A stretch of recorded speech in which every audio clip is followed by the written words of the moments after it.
O homem e a comunicação. A história do lápis. O primeiro homem que tentou desenhar ou escrever não fez como nós, que usamos para isso o lápis e o papel, porque naquele tempo não existia nem lápis nem papel. Ele deve ter usado os próprios dedos para fazer marcas e riscos na areia, na terra ou no barro. Mais tarde, deve ter percebido que podia fazer a mesma coisa com pedacinhos de pau, com pedaços de ossos ou lascas de pedra. Com o uso do fogo, o homem descobriu o carvão e os ossos carbonizados, que foram os primeiros lápis da história. Muitos anos se passaram. O homem aprendeu a usar o fogo para se aquecer, para afastar as feras, e a cozer sua cerâmica, e aprendeu a proteger o fogo com pedras para que o vento não o apagasse. A gente até pode imaginar que um dia uma dessas pedras tenha começado a se derreter, soltando um fiozinho de um material muito brilhante. Quando esse fio esfriou, o homem percebeu que esse metal era muito duro e se prestava para muitos fins. Entre as coisas que o homem fez, utilizando metal, estão os primeiros estiletes. Começava aí a idade do metal. Com a invenção do estilete de metal, o homem pôde riscar outros materiais. A forma dos estiletes era variada. Os egípcios, por exemplo, usavam um estilete resistente e pontudo para desenhar na pedra seus hieróglifos. Os sumérios faziam um estilete de ponta triangular, apropriado para marcar no barro mole sua escrita cuneiforme. Os indianos produziam um estilete delicado como uma agulha, com o qual riscavam folhas de árvores. Mas esses estiletes não serviam para escrever sobre superfícies flexíveis e macias como o pano, as cáscaras de árvores ou o papiro. Então foram inventados o pincel e a tinta. O primeiro pincel, criado pelos egípcios, era na verdade um galinho de junco mastigado, duro e desajeitado, mas funcionava bem sobre o papiro, que é bem liso. O uso do pincel facilitou a escrita, tornando-a mais rápida. Por isso, pouco a pouco, a escrita hieroglífica foi se simplificando, dando origem à escrita hierática e mais tarde à demótica.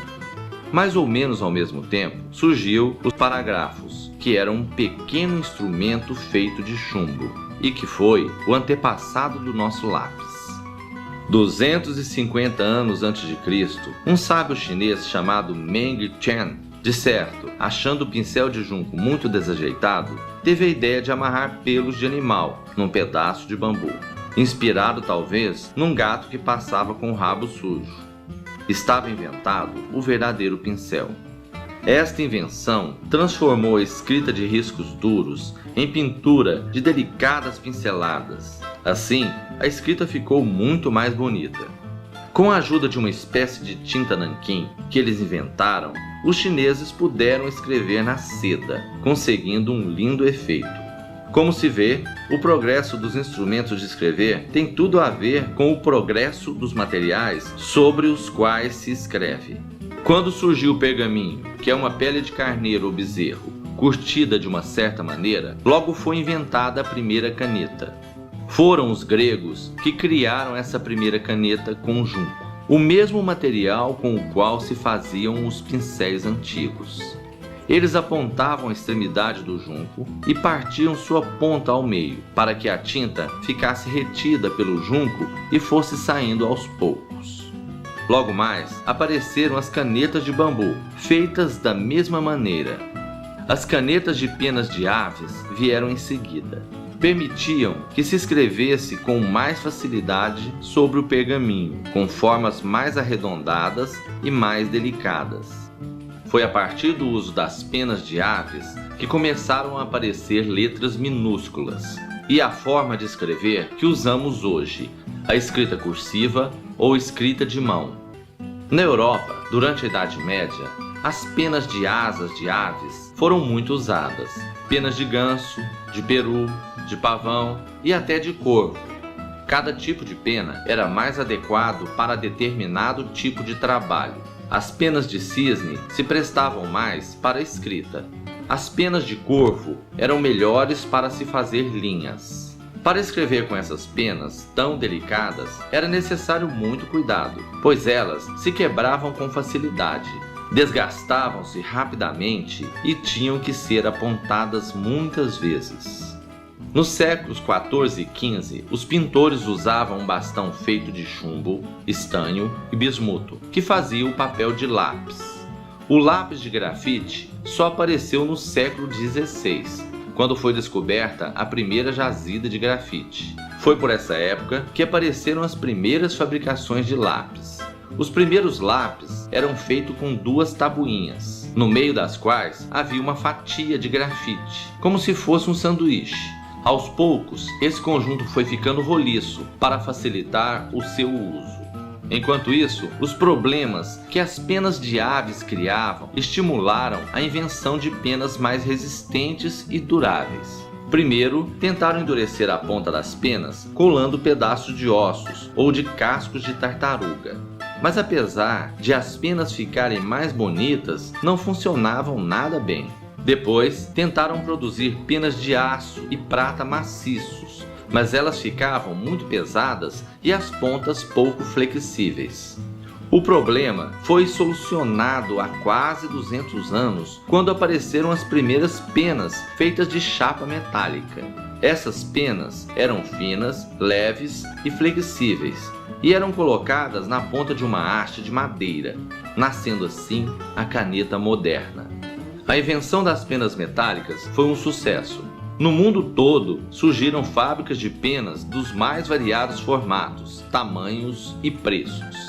Havia penas para letras grandes e pequenas, grossas e finas, para escrever depressa ou devagar, para mulheres, para os canhotos e até para línguas específicas como o árabe. O cabo das canetas também foi se complicando e embelezando. Havia cabos de madeiras nobres, de marfim e de ouro. Havia até mesmo cabos de vidro. Mas as tintas que existiam naquela época estragavam as penas, que tinham de ser limpas e lavadas constantemente. Quando conseguiram desenvolver uma tinta que não estragasse as penas, pôde ser inventada a caneta tinteiro, que trazia um pequeno reservatório de tinta embutido no cabo da caneta. Antes da invenção da caneta tinteiro, nas escolas, cada carteira tinha um pequeno tinteiro, onde era colocada a tinta que os alunos usavam. A coisa mais comum nesse tempo era que a tinta derramasse sobre os trabalhos, que as crianças sujassem os dedos e a roupa com a tinta, e até que os mais levados enfiassem as tranças das meninas nos pequenos tinteiros. Depois da caneta tinteiro, foi inventada a caneta esferográfica, que se chama assim porque em vez de pena tem na sua ponta uma pequena esfera de aço.